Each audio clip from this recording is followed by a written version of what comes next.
The American and French Chief of Naval Operations observe exercises today aboard the USS George H.W. Bush.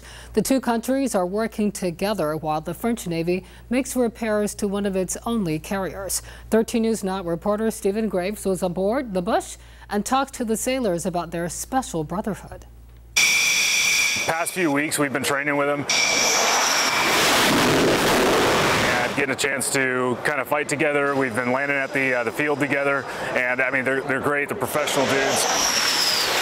We had to make sure that everybody will understand each other all the time, that everybody will be able to operate safely at any time.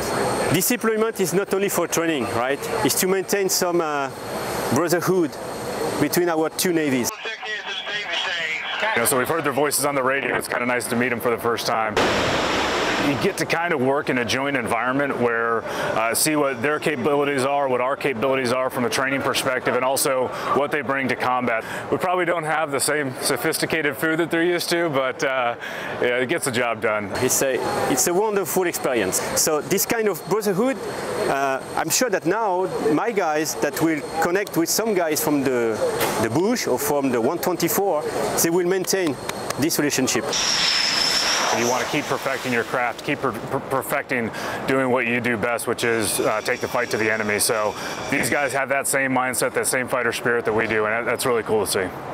Tomorrow on 13 News Now, we'll show you what it takes to stay in shape while underway.